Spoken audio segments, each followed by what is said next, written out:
हमारी जिला पंचायत की आदरणीय अध्यक्ष महोदय कार्यक्रम में पधारी हैं।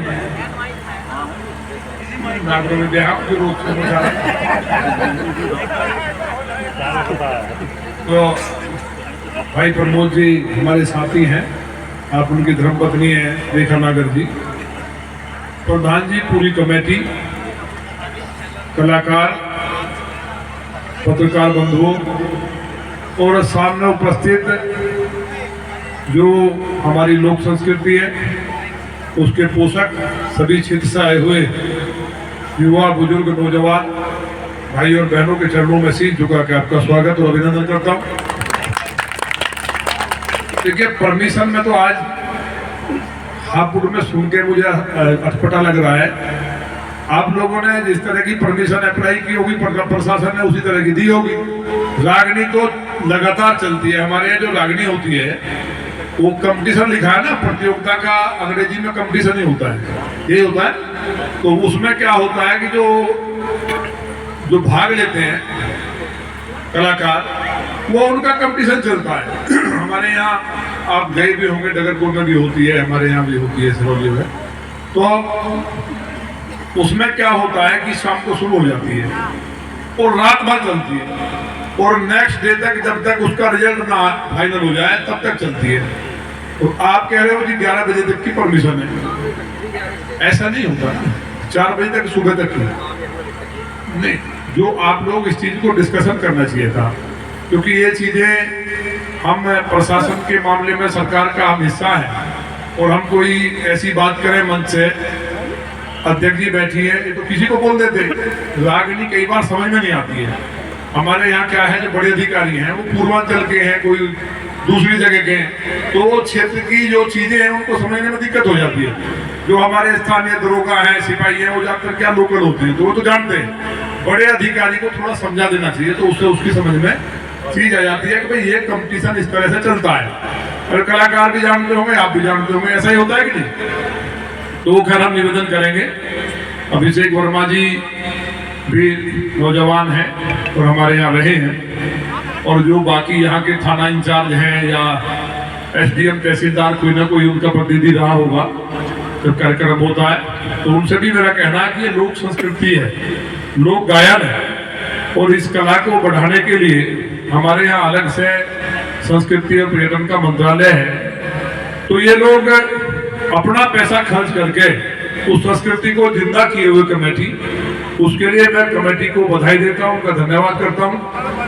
नहीं तो ये काम सरकार का है, सरकार आयोजन कराती है, और लोक गायन संस्कृति जिसके माध्यम से हमारे देश की परंपराएं, हमारे वीरों का इतिहास, महाभारत रामायण की बातें, और जो कहीं ना कहीं रागनी में कंपटीशन में कई बार क्या होता है, हमारे पत्रकार बंधु आए हुए हैं कि अगर कोई थोड़ा बहुत डांस हुआ जी, तो डांस हुआ उसमें, भाई डांस तो शंकर जी ने नटराज के रूप में जितना भी दुनिया की कलाएं है, संगीत है, नृत्य है, वो शंकर जी से निकला है और सारी दुनिया शिव में है। तो इसलिए इस चीज को मुझे उम्मीद है अधिकारी ध्यान देंगे, और आपका जो गांव के आसपास के या जो जहां से भी जो लोग आए हैं उनकी भावनाओं का ध्यान रखेंगे। आप सबने बुलाया, मैं आपका विशेष आभारी हूं। आपने बहुत शानदार सम्मान भी किया। सम्मान के साथ साथ मैं गाजियाबाद जिले का अध्यक्ष रहा हूं, भारतीय जनता पार्टी का मेन बॉडी का, युवा मोर्चा की राष्ट्रीय टीम में रहा, किसान मोर्चा की राष्ट्रीय टीम में रहा, तमाम प्रभारी रहा, जिलाध्यक्ष रहा, और आपके आशीर्वाद से 2017 से ऐसी सीट है कि जहां जीतना बड़ा मुश्किल होता है, और भाजपा का तो बड़ा टफ है, क्योंकि हम लोग सब धर्म जाति के लिए काम करने वाले लोग हैं। हम लोग पंडित दीनदयाल उपाध्याय जी, माननीय अटल बिहारी वाजपेयी जी, माननीय मोदी जी की जो पार्टी है उसके कार्यकर्ता हैं, स्वयं सेवक जो दिन रात देश के लिए पसीना बहाते हैं, उस पार्टी के संस्कारित कार्यकर्ता हैं। और समाज भी उम्मीद करता है कि भाजपा के लोग अगर कोई कहीं छोटी सी भी गलती कर दें तो लोग समाजवादी पार्टी या बसपा या कांग्रेस को दोष नहीं देते, क्योंकि उनकी संस्कृति है कि बीजेपी वाले भी ऐसा कर रहे हैं। तो हम लोगों को तो और ज्यादा मर्यादा में रहना पड़ता है।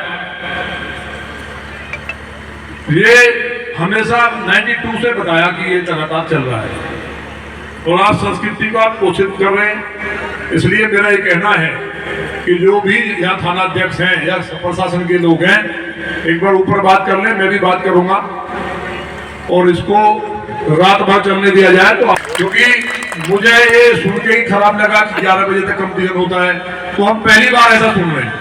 तो उनको अधिकारियों से हम बात करेंगे, भाई कंपटीशन का मतलब है रात भर चलने वाला। जब तक लोग ऊब ना जाए, सो ना जाए बैठे बैठे, तब तक कंपटीशन का मतलब क्या। हालांकि लोग सोते नहीं है, गांव के लोगों में क्षमता होती है, रात में खेतों में पानी भी करता है किसान। ज्यादातर किसानों का ही क्षेत्र है, हम ऐसा कोई लोग नहीं है, और किसान ही इस देश के मालिक हैं। तो किसानों के बारे में कई चीजें उल्टी सूधी भी आती है कहीं ना कहीं हमारे बारे में, लेकिन इस तरह की बातें हम होती नहीं है। ये जो बिल था जिसको वापस कराया गया, इस बिल को 2 साल बाद समझेंगे। देश के यशस्वी प्रधानमंत्री माननीय मोदी जी मंडियों से किसान मुक्त हो जाए, उनकी कृषि की उपज का खेत से उनका ऑनलाइन आजकल सब चल रहा है खरीद हो, और वो तीनों बिल इतने शानदार थे कि वो बिल आने के बाद आज तक किसानों की 2 साल के अंदर दिशा और दशा बदल जाती। उत्तर प्रदेश के यशस्वी मुख्यमंत्री माननीय योगी आदित्यनाथ जी और देश के नहीं सबसे दुनिया के लोकप्रिय नेता, अब तो दुनिया ने मान लिया, उनके सामने कोई नेता दूसरा प्रधानमंत्री के रूप में कहीं किसी का कोई ठहरता है क्या? मतलब कहां नखून और कहां सर का जो इतना बड़ा अंतर है, वो किसी बात को जिनका अपना परिवार हम और आप लोग हैं, योगी और मोदी जी का, मोदी और योगी जी पे कोई 1 पैसे का इतने लंबे राजनीति के कालखंड में 1 पैसे का आरोप लगा नहीं पाया, तमाम विरोधी दुश्मन होते हुए। उसके बावजूद क्या कहेंगे कि ये तो लड़ाते हैं। हम नहीं लड़ाते किसी को, केवल भारतीय जनता पार्टी है जो ये कहती है देश का हिंदू और मुसलमान दोनों भाई मिलकर के भारत को विश्व गुरु बनाएंगे। कोई जाति का भेदभाव नहीं है, धर्म का भेदभाव नहीं है। तो किसानों का मसला हो, मजदूरों का मसला हो, देश की सड़कों का मामला हो। अब हम पहले आते थे गंगा स्नान के लिए, कितना समय लगता था, अब सड़कें चमाचमे में भी देहात से आ रहा हूं। अब ये कार्यक्रम हमारा उधर था हसनापुर के पास, तो सड़कों पे कहीं हमें गड्ढा नहीं मिला। ये किसकी देन है? ये जो पैसा हम लोग अपने पास से खर्च करके ये संस्कृति को मजबूत कर रहे हैं, ये ही आपका खून पसीने का पैसा, जिससे शिक्षा संस्थान बनते, हॉस्पिटल बनते, जिससे आपकी सड़कें बनती, बिजली आती, रोजगार लगते, हजारों करोड़ जहाज लगते थे मुंबई में, सिपाही में उड़ा दिया जाता था। ये माने योगी जी की सरकार है। उन्हें देखते होंगे आप 18-20 घंटे काम करते हैं, किसके लिए जूझते हैं? अधिकारियों से। यही अधिकारी जो आते ही नहीं थे, छुट्टी पर रहते थे, छुट्टी में भी सुबह 9 बजे से आकर के रात भर काम करते हैं। अपराधी निकलना मुश्किल हो गया था, बहन बेटियों का स्कूल जाना मुश्किल हो गया था, किसान ट्यूबवेल पे सो नहीं सकता था, रोज किसान को मार दिया जाता था पंखा खोलने के लिए, मोटर खोलने के लिए। लूट, छिनैती, डकैती, अपहरण, बलात्कार, उत्तर प्रदेश में कोई आना नहीं चाहता था। आज किसी की हिम्मत है, एक बेटी को छेड़ा, अगले दिन दूसरे चौराहे पर उसका एनकाउंटर कर दिया गया। योगी जी की सरकार है। बड़े बड़े अपराधी सर कांप रहे हैं। लॉ एंड ऑर्डर आप यहाँ शांति से आज बैठ सकते हैं। रात के 2 बजे भी मेरी विधानसभा तो जिला गाजियाबाद मूवी बनी अपराधियों के ऊपर, दुनिया भर का क्रिमिनल था। आज बेटियां 2 बजे भी घूमती है, तो मैंने एक दिन रोक के कहा उनसे, तो बेटो, बच्चियों, आप रात के 2 बजे घूम रहे हैं, आपको डर नहीं लगता है? तो बोली हमारे विधायक नंदकिशोर गुर्जर लखनऊ में योगी जी बैठे हैं, इसलिए हमें किसी की चिंता नहीं। ये भरोसा है। आप ये बताइए, भगवान श्री राम इंडोनेशिया का मुसलमान रामलीला करता है, हिंदुस्तान में लोगों में जहर घोलने के लिए। राम किसी के इष्ट है तो पूर्वज तो सभी के हिंदुस्तान के अंदर रहने वाला, चाहे हिंदू और मुसलमान है, सबके पूर्वज भगवान श्री राम है। इस बात को दुनिया मानती है। 84 चले जाओ धौलाना में, महाराणा प्रताप की मूर्ति बजेड़ा में मुसलमानों ने लगाई हुई है। ये भेदभाव करने का काम, विखंडन का काम हम नहीं करते। आज राहुल गांधी कहते थे भगवान राम है ही नहीं, भगवान कोई है ही नहीं। पढ़ाता सुना था कि नहीं? ये मोदी जी का चमत्कार है कि ये हिंदुत्व की सदी है, दुनिया में भारत की जय जयकार हो रही है। 3 दिन से केदारनाथ में 3 दिन रहूंगा। शंकर जी माफ करेंगे, तीसरा नेत्र खुलेगा। भगवान भोलेनाथ तो राम राम करते हैं, और रामचंद्र जी ओम नमः शिवाय का जाप करते कि नहीं? जो भगवान शिव के इष्ट राम, जो कण कण में व्याप्त है, उन राम की आलोचना करोगे कि राम का अस्तित्व नहीं है। राम मंदिर नहीं बनना चाहिए, वहां पुस्तकालय बना दो, वहां शौचालय बना दो, वहां लैट्रिन बना दो जहां भगवान राम का जन्म हुआ है। ये हम लोगों ने देखा है, इसलिए इन लोगों को कोई पूछ नहीं रहा है। भारतीय संस्कृति आज प्रचंडता के साथ आगे बढ़ रही है। सैकड़ों पीढ़ियों की कुर्बानी, शहादत कितने राजाओं की हुई, भगवान श्री राम का अपने ही देश में भगवती में मंदिर नहीं देख पाए। आज हिंदुस्तान का हर जाति वर्ग का लोग आगे बढ़ रहे हैं, तरक्की कर रहे हैं।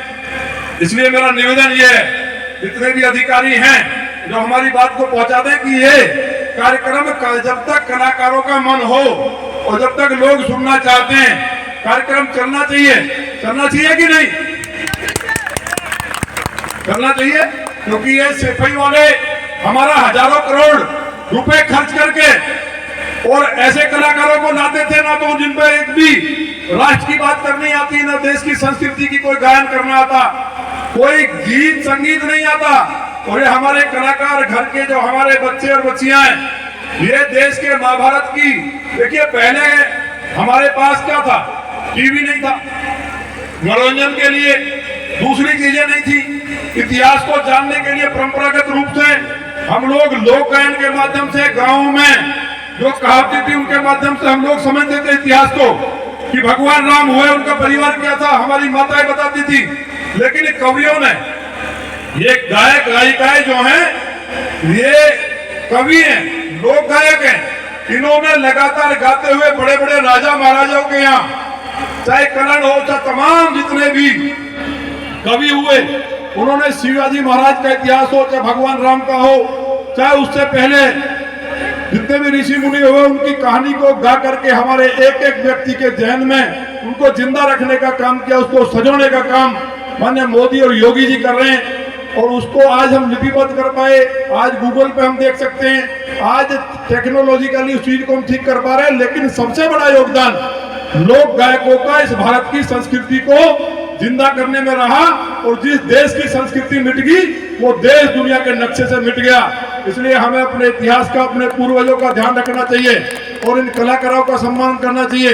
पहले भाट आते थे, अब तो गाँव में कम आने लगे हैं आज भी, लेकिन पहले भाट आते थे, लोग भगवान मानते थे, उनका पैर छूते थे। हमारी पीढ़ियां कहां से हम निकल करके आए, कहां से हमारे पूर्वज चले, क्या क्या संघर्ष रहा, उनको लिपिबद्ध करके एक एक नाम वो रखते थे। तो ये जो कलाकार हैं, ये जो लोक गायक हैं, इन लोक गायकों को आप लोग सम्मान देते हैं, इस बात का सम्मान और मुझे उम्मीद है, और उम्मीद ही नहीं है, मुझे पूरा भरोसा है कि जब तक भी कंपटीशन होगा लगातार चलता रहेगा। जिला पंचायत की हमारी अध्यक्ष बड़ी बहन रेखा नागर जी यहाँ छोटी होंगी हमसे तो वो भी यहाँ विराजमान है, उनकी गरिमामयी उपस्थिति है, वो बात करेंगी। आपने कह दिया बोलने के लिए, तो ये कार्यक्रम शानदार चले। आपने दोबारा अपने परिवार के बीच में आने पे मैं आप सबका स्वागत और अभिनंदन करता हूँ, और आप सबके चरणों में दोबारा शीश झुका कर आपका बहुत बहुत स्वागत, बहुत बहुत अभिनंदन, बहुत बहुत धन्यवाद। मेरे लायक कभी कोई काम पड़ जाए, कभी कहीं कोई ऐसी बात हो जाए, तो कभी भी याद कर लेना, मेरा नंबर सबके पास रहता है, ऑनलाइन भी है। और मुझे सही बात कहने की आदत है, वो कई बार अधिकारियों को खराब लगती है, कभी कई नेताओं को खराब लग जाती है। तहसील में भ्रष्टाचार है, पुलिस का अगर भ्रष्टाचार है, अगर कहीं दूसरा भ्रष्टाचार है, तो उस भ्रष्टाचार के कारण हम और आप हैं। उसकी आवाज को उठाइए, किसी को बेईमान को एक पैसा मत दीजिए। किसान बहुत मेहनत करता है, हम लोग 10-10 रुपए के लिए हम दिन रात पसीना बहाते हैं। आप कहीं जाकर के अगर भ्रष्टाचार में लिप्त होने का कोई प्रयास करता है, भ्रष्टाचार में पैसा देना भी अपराध है। इसलिए ये प्रण भी करिए कि हम लोग किसी को 10 पैसे रिश्वत नहीं देंगे। काम नहीं होगा तो यहाँ हमारे अमित भाई हैं, कि अमित को जानते होंगे, मतनौरा से बहुत नौजवान है, इनकी पूरी टीम है। नागर साहब हैं, पूरी भारतीय जनता पार्टी के कार्यकर्ता हैं। बीजेपी के कार्यालय में चले जाना और धीरे से बता देना, निश्चित कार्रवाई होगी। माने योगी जी की सरकार है, एक भी पैसा बेईमानों को किसी को देने की जरूरत नहीं है, क्योंकि भारत हमारा है और पहली बार उत्तर प्रदेश में एक संत की सरकार है। उसको कोई बदनाम करता, हम लोग क्या करते हैं कि भ्रष्टाचार बढ़ गया है। भ्रष्टाचार नहीं बढ़ा है, जो भ्रष्टाचार कर रहे, हमने 8 से 9 अधिकारी सस्पेंड करवाए और जेल भिजवाए लड़ करके। कई बार हुआ, लेकिन महाराज जी ने फिर कहा कि तुमने ठीक काम किया, शुरू में अधिकारी ने फीडबैक गलत दिया। आप लोग कोई दिक्कत है नहीं सुलझती है तो हम बैठे, मेरी जान हाजिर है, लेकिन कोई भी बेईमानी ना हो, अन्याय ना हो, किसी को फर्जी जेल भेजना ये सबसे बड़ा पाप है। और पॉलिटिकल आदमी को या जो पार्टियों में काम कर रहे हैं उनको ईश्वर ने इसलिए उन पदों में बैठाया है कि किसी भी गरीब के साथ, किसी किसान के साथ, किसी मजदूर, किसी व्यापारी के साथ अन्याय ना हो। अब दिवाली का त्योहार आ रहा है, अभी निकल पड़ेंगे फूड के इंस्पेक्टर और फिर वो कहेंगे तुम्हारा माल खराब है, क्या सही भी है, और वो व्यापारी डर जाता है। अगर आप अच्छा माल बनाइए, खराब माल बनाना बहुत बड़ी बेईमानी है, बहुत बड़ा राष्ट्रद्रोह है, लेकिन आप क्वालिटी का सामान बनाइए। उसके बाद कोई अधिकारी गड़बड़ करता है तो उसको अड़ के कहिए कि मेरा माल चेक करिए। जब तक आप थोड़ा सा खड़े होकर के विरोध नहीं करेंगे तब तक, क्योंकि ये जीरो टॉलरेंस की सरकार है, अगर आवाज माननीय योगी जी को जाती है तो बहुत बड़े बड़े धुरंधर सस्पेंड हुए हैं। तो मुझे उम्मीद है कि आप ये संकल्प लेके जाएंगे कि हम लूटेंगे नहीं, ना किसी को लूटने देंगे, ना किसी के साथ अन्याय करेंगे, और बहुत शानदार तरीके से सारे शानदार कलाकार हैं, पूरा आनंद लेंगे। अधिकारियों से भी हम बात करेंगे कि रात भर आपका कंपटीशन चले, और कोई दिक्कत आएगी तो हम जरूरत पड़ी तो हम आ जाएंगे। तो बहुत बहुत धन्यवाद। बहुत बहुत धन्यवाद विधायक जी। अरे कोई दिक्कत नहीं है, बात कर लेना, कोई कोतवाल का हो। हम अभी एसपी को बोल देंगे, अभिषेक हमारे यहाँ नहीं थे, और ये जनता की आवाज है, जनता भगवान होती है लोकतंत्र में। ये जो बैठे हैं यही भगवान है, इनके अंदर ही राम है, ये जो चाहेंगे वैसा ही होगा। अधिकारी एक बार जोरदार तालियां हो जाए विधायक जी के लिए। एक बात गड़बड़ हो रही है, पुलिस को तो कुछ करने की जरूरत नहीं होनी चाहिए, उन्हें आनंद से राग नहीं सुननी चाहिए। कोई भाई अगर पी लिया, शराब पीना वैसे तो जहर है, लेकिन पी लिया तो आराम से बैठा रहे। कलाकारों को कुछ देना चाहता है तो सम्मान के साथ, ये नहीं कि डिस्टर्ब करे। अपने वॉलंटियर ही प्यार से पूरे कार्यक्रम को चलाए। ये कार्यक्रम ऐतिहासिक रहता है, आज तक कोई ऐसी घटना नहीं हुई है और वो ऐतिहासिक ही रहेगा। तो कल का कार्यक्रम बहुत शानदार होने वाला, मुझे नगर साहब ने बताया, तो मुझे उम्मीद है कि पूरे आनंद के साथ चलेगा। बहुत बहुत धन्यवाद। बहुत बहुत धन्यवाद विधायक जी। अब मैं विधायक जी 1 मिनट और देना चाहूंगा। अध्यक्ष महोदय जी आप भी आ जाएं। हमारी जो रागनी कमेटी है वो फूल माला भेंट करें। योगिंदर पहलवान जी, मनोज प्रधान जी, त्यागी जी।